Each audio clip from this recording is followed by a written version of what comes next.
Hello friends, welcome back to our channel. కెనడాలో నిర్వహించిన ఓ పరేడ్లో భారత మాజీ ప్రధాని ఇందిరాగాంధీకి ఘోర అవమానం జరిగింది. 1984 సంవత్సరంలో ఇందిరాగాంధీని ఆమె భద్రతా సిబ్బంది అతి దారుణంగా హత్య చేశారు. ఈ హత్యకు సంబంధించిన ఘటనను కెనడాలో నిర్వహించిన ఓ పరేడ్లో బొమ్మలతో రీక్రియేట్ చేశారు. ఈ ఘటనను ఒక సంబరంగా జరుపుకున్నారు. దీనికి సంబంధించిన వీడియో సోషల్ మీడియాలో వైరల్గా మారింది. దీంతో కాంగ్రెస్ పార్టీ తీవ్ర స్థాయిలో మండిపడింది. ఒక భారత మాజీ ప్రధానికి ఇంతటి అవమానం జరుగుతుంటే కేంద్ర ప్రభుత్వం పట్టించుకోవడం లేదని ఆరోపించింది.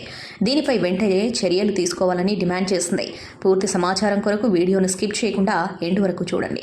ఆపరేషన్ బ్లూ స్టార్ జరిగి 39 ఏళ్లు పూర్తయిన నేపథ్యంలో కెనడాలోని ఖలిస్తాన్ సానుభూతి పరులు ఒక పరేడ్ నిర్వహించారు. ఇందులో భాగంగా శకటాల ప్రదర్శన చేపట్టారు.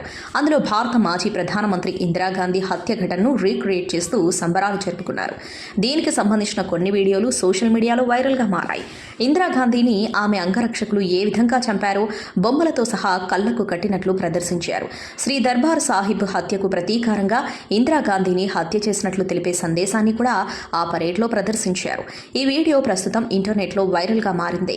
కెనడాలోని బ్రాంప్టన్ నగరంలో దాదాపు 5 కిలోమీటర్ల దూరం ఖలిస్తాన్ మద్దతుదారులు ఈ పరేడ్ను నిర్వహించినట్లు తెలుస్తోంది. ఇందిరాగాంధీ హత్యపై కెనడాలో జరిగిన కార్యక్రమం విషయంలో విదేశాంగ మంత్రి జైశంకర్ తీవ్ర ఆగ్రహం వ్యక్తం చేశారు. వేర్పాటువాదులు, తీవ్రవాదులు, హింసను సమర్థించే వ్యక్తులకు కెనడాలో చోటు ఇవ్వడం భారత్తో ఆ దేశానికి మధ్య సంబంధాలకు మంచిది కాదని తెలియజేశారు. ఇది ఫ్రెండ్స్ ఇవాల్టి వీడియో. కెనడా వైఖరిపై మీ అభిప్రాయాన్ని కామెంట్ బాక్స్లో కామెంట్ చేయండి. అలాగే ఈ సమాచారం మీకు ఉపయోగపడినట్లయితే వీడియోని లైక్ చేసి మీ ఫ్రెండ్స్ అండ్ ఫ్యామిలీకి షేర్ చేయండి. ఇలాంటి మరిన్ని లేటెస్ట్ అప్డేట్స్ కోసం ఛానల్ని సబ్స్క్రైబ్ చేసుకుని పక్కన ఉన్న బెల్ ఐకాన్ని క్లిక్ చేయండి. ఇలా చేయడం ద్వారా మేము పెట్టే కొత్త వీడియోలను మీరు నోటిఫికేషన్స్ రూపంలో చూడవచ్చు. Thank you for watching.